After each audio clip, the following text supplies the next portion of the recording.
इस दिवाली 2021 में मेरी पर्सनल टैक्टिकल स्ट्रैटेजी क्या है और कौन से पॉइंटर्स का आपको ध्यान रखना चाहिए, डिटेल में डिस्कस करेंगे आज के इस वीडियो में। आज के इस वीडियो में हम ये भी डिस्कस करेंगे कि पिछली दिवाली में हमारी आपके साथ क्या बात हुई थी, क्या क्या डिस्कशन हुए थे, उनको बहुत ही डिटेल में जाके एनालाइज करेंगे। उस पर्टिकुलर डिसीजन का भी आज के दिन हमें क्या करना है उसे भी डिस्कस करेंगे। बहुत इंटरेस्टिंग वीडियो होने वाला है। इस वीडियो में मेरा पर्पस ये नहीं है कि मेरी बोली हुई हर एक बात आपको पसंद आनी चाहिए। हो सकता है मेरी बोली हुई कुछ बात आपको पसंद ना आए।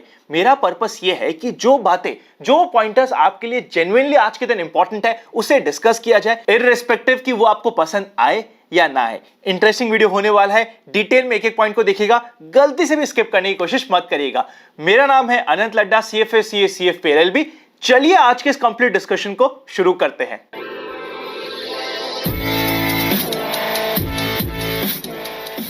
सबसे पहले हम यह बात करते हैं कि 2020 की दिवाली, पिछले साल की दिवाली हमारी क्या क्या बात हुई थी।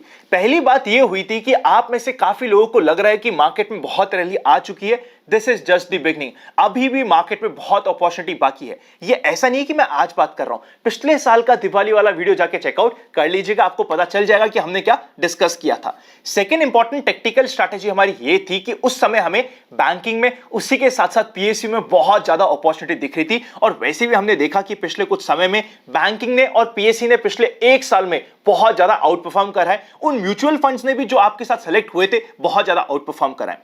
अब उसमें प्रॉफिट बुकिंग का क्या तरीका होगा, देखिए टेक्टिकल स्ट्रैटेजी में प्रॉफिट बुकिंग भी इंपॉर्टेंट होती है। पिछले साल की जो टेक्टिकल स्ट्रैटेजी थी उसमें प्रॉफिट बुकिंग का तरीका होता है जब भी आपके इन्वेस्टमेंट का अमाउंट एक साल के ऊपर चले जाए, मे बी अराउंड मार्च के आसपास, अगर मार्च 2022 के आसपास भी हम प्रॉफिट बुकिंग करें तो ऐसा कोई टेंशन की बात नहीं होती है। अब वो स्ट्रैटेजी खत्म हो गई है। आज के इस वीडियो में हम बात करेंगे 2021 में क्या हमें डिस्कशन करना जरूरी हो जाता है।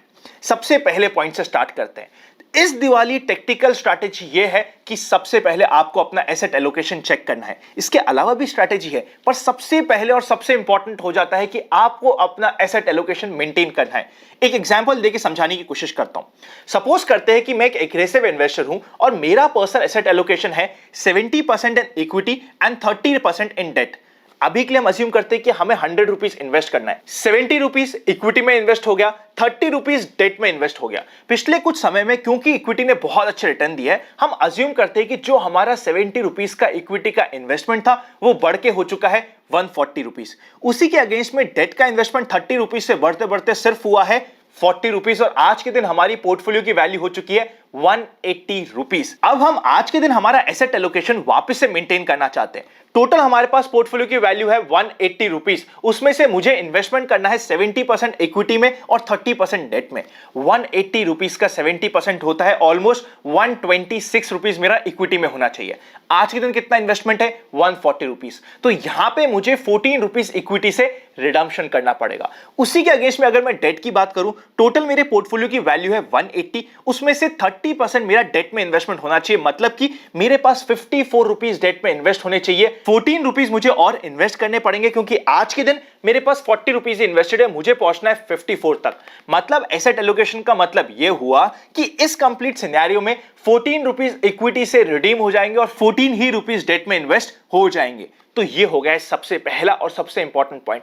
इस समय जब मार्केट अपने 18,000 के लेवल को क्रॉस कर चुका है, 18,500 को क्रॉस कर चुका है, अगर इस समय आपने अपने एसेट एलोकेशन को मेंटेन नहीं किया तो चीजें बैकफायर कर सकती है। होता क्या है, यूजुअली अगर पिछले एक साल में इक्विटी ने बहुत अच्छे रिटर्न्स दिए होते, हम डेट को इग्नोर करना स्टार्ट कर जाते हैं। डेट को इग्नोर मत कीजिएगा, डेट की काफी इंपॉर्टेंस होने वाली है। इवन आफ्टर नोइंग कि डेट में रिटर्न्स आपको ज्यादा नहीं मिलेंगे, मुझे यह बात पता है। मैं पहले ही दिन एक्सेप्ट कर रहा हूं कि डेट में रिटर्न्स आपको ज्यादा नहीं मिलेंगे, पर आपको अपना एसेट एलोकेशन मेंटेन करना जरूरी हो जाता है। यह होता है पहला इंपॉर्टेंट पॉइंट इस दिवाली के लिए। सेकेंड इंपॉर्टेंट पॉइंट यह आता है कि सपोज करते हैं आपका कोई गोल है जो अगले 3 साल में मैच्योर हो रहा है। आपको कोई पैसे की रिक्वायरमेंट है जो अगले 3 साल में रिक्वायरमेंट पड़ने वाली है, उसको रिडीम कर लीजिए। सपोज करते हैं आपका कुछ लोन चल रहा है जिसकी रेट ऑफ इंटरेस्ट 9%, 9.5% के ऊपर की है। इक्विटी पोर्टफोलियो को रिडीम करके अगर आप उस गोल में, उस पर्टिकुलर डेट में, उस पर्टिकुलर लोन में एलोकेट करें तो यह आपके लिए बेनिफिशियल हो सकता है। तो सेकेंड इंपॉर्टेंट पॉइंट यह है कि इमीडिएट गोल हमारे लिए इक्विटी में मैप नहीं होने चाहिए। थर्ड इंपॉर्टेंट पॉइंट, अगर आपको इन्वेस्टमेंट करते हुए अच्छा समय हो चुका है, फॉर एग्जांपल आपको 5 साल, 4 साल, 10 साल, 15 साल, 20 साल हो चुका है, तो एज अ टेक्निकल स्ट्रैटेजी अगर आपका पोर्टफोलियो अलाउ करता है तो आप थोड़ा बहुत इक्विटी का पोर्टफोलियो में प्रॉफिट बुकिंग कर सकते हैं, और उसी की जगह पूरी बात ढंग से समझिएगा, सिर्फ प्रॉफिट बुकिंग की बात को सुन के आगे मत बढ़ जाइएगा।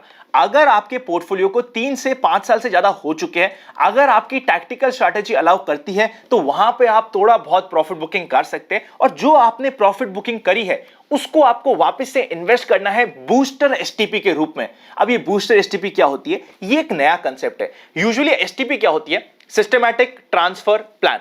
सिस्टमैटिक ट्रांसफर प्लान में क्या होता है? आपके पास एक लमसम इन्वेस्टमेंट होता है जो आप लिक्विड फंड में इन्वेस्ट करते हो, और एक पर्टिकुलर अमाउंट डिसाइड कर लेते हो, सपोज 10,000 रुपीज पर मंथ इस पर्टिकुलर डेट में मेरा लिक्विड फंड से इन्वेस्टमेंट होना चाहिए इक्विटी फंड में। ये होता है एसटीपी। बूस्टर एसटीपी क्या बोलता है कि सपोज करते हैं मार्केट की वैल्यूएशन ज्यादा है, तो हम ऑटोमेटिकली आपकी 10,000 रुपीज की एसटीपी की जगह सिर्फ 1,000 रुपीज की एसटीपी भी ले सकते हैं। 10 टाइम लेस करने की पावर होती है फंड मैनेजर के पास।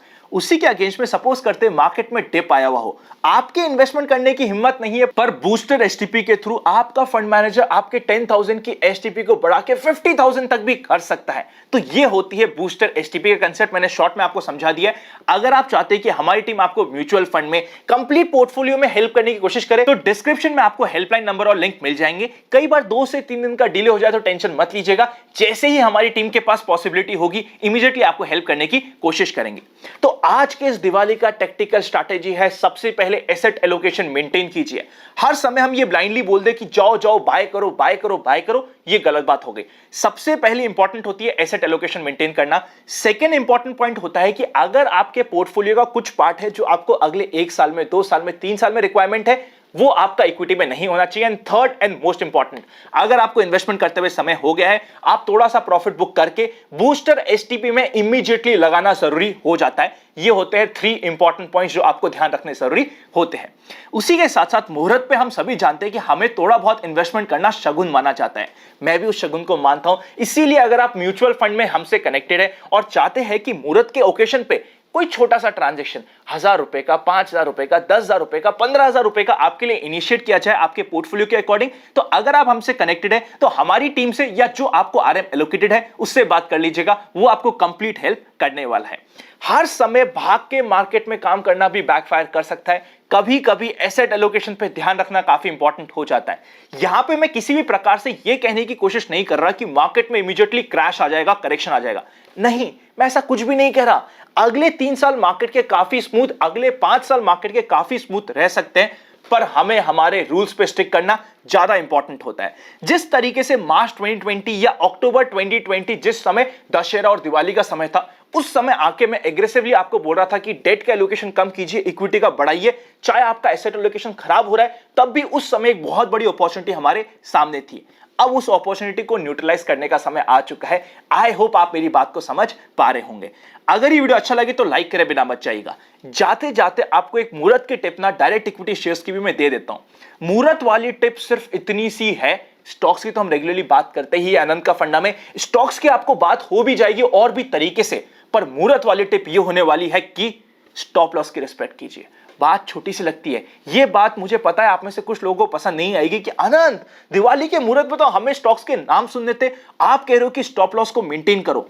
स्टॉप लॉस की रिस्पेक्ट कीजिएगा, वरना मार्केट अगर ब्रूटल हुआ, मार्केट में छोटा मोटा शेकआउट भी हुआ ना, आपके सारे स्टॉप लॉस अगर आपने हिट नहीं करे तो चीजें बैकफायर कर सकती है, आपके पोर्टफोलियो में बहुत बड़ा इंपैक्ट आ सकता है। मैं नहीं चाहता कि आपकी और हमारी जर्नी आने वाले 1 महीने, 2 महीने या 5 महीने की रहे। मैं चाहता हूं कि आपकी और हमारी जर्नी साथ में रहे आने वाले 1 डिकेड, 2 डिकेड, 5 डिकेड तक हम लोग साथ में इसी तरीके से बने रहे, इन्वेस्ट आज और कल की फैमिली का पार्ट बने रहे। इसीलिए डायरेक्ट इक्विटी शेयर के लिए आपके लिए दिवाली वाली टिप होने वाली है, स्टॉप लॉस की रिस्पेक्ट कीजिएगा। Happy investing and I will see you very soon.